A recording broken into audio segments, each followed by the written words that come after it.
Meus queridos amigos e irmãos, a paz do Senhor Jesus, quero agradecer em primeiro lugar a Deus pela oportunidade de mais uma vez, na nossa simplicidade, nas nossas limitações, poder falar um pouco a palavra do Senhor. Agradeço ao Senhor pela sua misericórdia e a inspiração que vem do alto. Agradeço também pela sua vida, que por alguns instantes para ouvir esta singela reflexão para a nossa alma e coração. Agradeço pela sua família, que Deus continue abençoando com bênçãos celestiais. Amados, a palavra deserto é o que me vem à mente e ao coração já por alguns dias que o Senhor tem trazido à minha mente e ao meu coração. Diga-se de passagem, é bom a gente frisar que deserto, esta palavra, ela soa com um certo tom de preocupação em nosso meio, no meio evangélico, porque temos por costume interpretá-la como situações de muita dificuldade. Deserto nos representa ou significa, não é, para nós, dificuldades, problemas, situações difíceis, até mesmo impossíveis, calamidades diversas.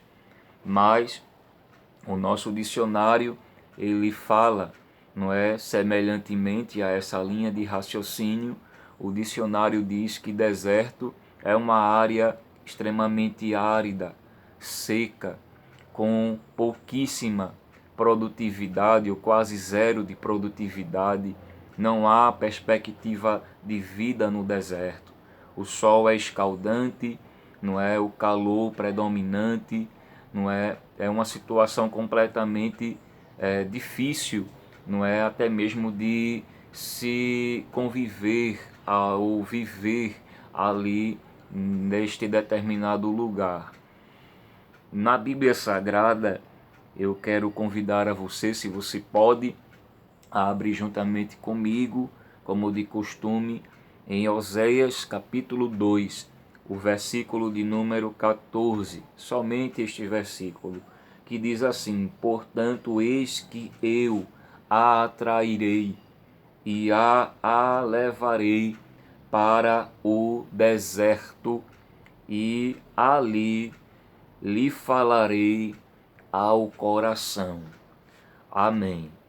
Meus amados irmãos, o profeta Oséias foi chamado por Deus, foi levantado pelo próprio Deus para falar a um povo difícil, um povo que durante o dia adorava e buscava ao Deus dos céus, ao Deus único e verdadeiro, ao Deus de Abraão, Isaque e Jacó.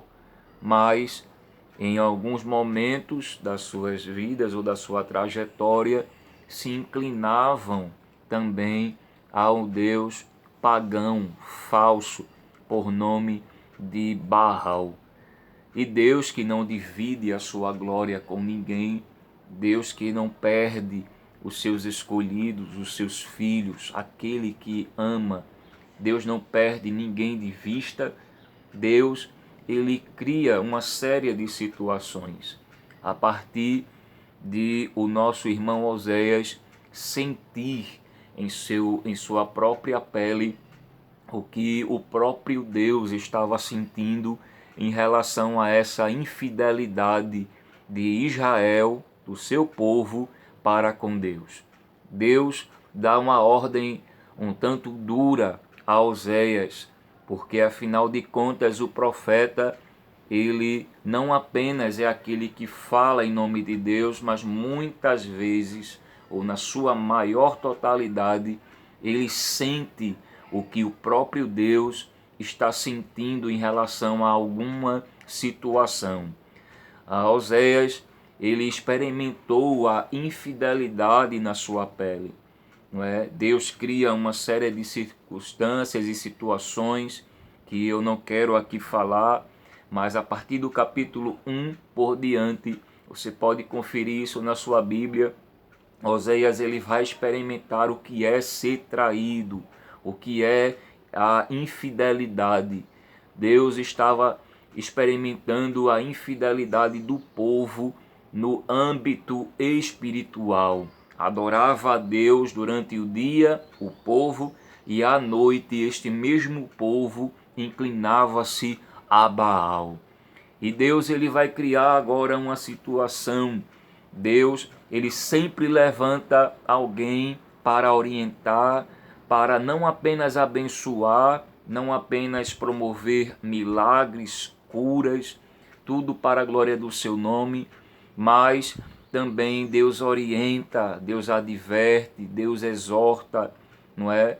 Deus ele chama a atenção, mas sempre tem alguém que faz de conta que não está ouvindo, escuta por um ouvido e pelo outro lado deixa sair.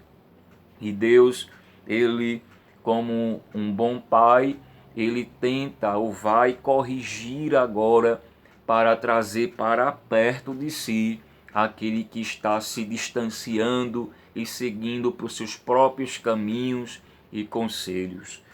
Deus ele vai criar agora uma situação e na boca do profeta Oséias ele diz que vai atrair agora este povo rebelde, não é, para o deserto, e ali no deserto Deus ele vai falar ao coração. Porque existem pessoas que quando tudo vai muito bem, não é? É difícil de ouvir a voz de Deus, é difícil de buscar a presença de Deus, é difícil de louvar, é difícil de adorar, é muito difícil frequentar os cultos, é muito difícil obedecer a sua palavra, não é? Mas para este tipo de pessoa, este tipo de gente, Deus sempre tem um deserto para falar ao coração. Deus fala na bênção, nas bonanças, nas portas abertas, na saúde, e alguém não escuta, alguém faz de conta que não é com ele, alguém faz de conta que é só coisa da cabeça, não é? E aí Deus, como um bom pai que não perde ninguém de vista, que ama, que cuida, que zela, que quer o filho perto, ele vai agora usar o deserto para então alguém dar ouvido à sua voz. Isso é muito sério, porque quando Deus decide atrair alguém para o deserto, este deserto é deserto mesmo. É sol escaldante, é sede constante, não é? Não há restas ou sombras para tentar amenizar, não é? Existem desertos, não é, que é tão escaldante que a sensação é que iremos perecer ou iremos morrer, não é? E Deus ele utiliza-se do deserto para falar com o seu povo, com Israel. O povo que estava, não é, vivendo ao seu bel prazer, aos seus próprios pensamentos, não dando ouvido à voz do Senhor, às suas instruções, à sua palavra, né? Deus agora atrai para o deserto, para tratar com eles. É bom dizer que deserto, Deus utiliza-se do deserto não para matar, não para envergonhar, não para deixar alguém louco ou em estado de depressão, mas é para aperfeiçoar muitas vezes o caráter de alguém, para muitas vezes moldar o coração de alguém. O deserto, nos dias atuais, pode ser uma porta de emprego fechada. O deserto, nos dias atuais, pode ser a enfermidade que bateu na porta. O deserto, nos dias atuais, pode ser uma crise familiar, uma crise muitas vezes até, quem sabe, conjugal. Pode ser uma situação até mesmo no âmbito espiritual. O deserto pode ser na situação financeira. e outros meios que Deus pode se utilizar para tratar com alguém. Mas eu quero dizer a você que se você de fato der ouvido neste deserto à voz do Senhor, e dar ouvido não é apenas simplesmente escutar, mas obedecer na íntegra, arrepender-se e voltar para os caminhos e voltar para a sua palavra, Ele providenciará sim uma mesa neste deserto. No deserto, Deus ainda manda codornizes. No deserto, Deus ainda faz água sair da rocha. Aleluia! Como foi lá no Egito. Aleluia! Na saída do Egito, peregrinando ali no meio do deserto. No deserto, Deus ainda providencia pedaços de madeira para lançarem águas amargas e as águas se transformarem em doces. Aleluia! Como foi em Êxodo 15. Aleluia! O povo precisava de água, mas as águas eram amargas e o Senhor providenciou água doce, potável, para saciar a sede. No deserto, Deus manda o maná do céu. Aleluia! No deserto, no calor escaldante, Deus providencia coluna de nuvem. Aleluia! No deserto, Deus ainda providencia no frio da noite, Deus ainda providencia a coluna de fogo para mostrar a sua fidelidade, a sua presença e o seu cuidado. Mas lembre-se, quem sabe eu estou falando agora com pessoas que estão vivenciando desertos.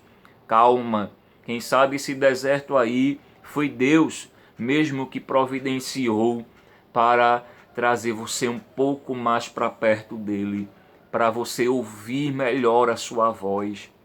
No deserto, a gente fica mais sensível. No deserto, a gente chora mais, com mais facilidade. No deserto, a gente ouve melhor a voz de Deus. Não precisa muita coisa, porque a gente está sensibilizado a ouvir a voz do nosso Senhor. No deserto, a gente é menos egoísta. A gente começa a chorar com os que choram, se alegrar com os que se alegram.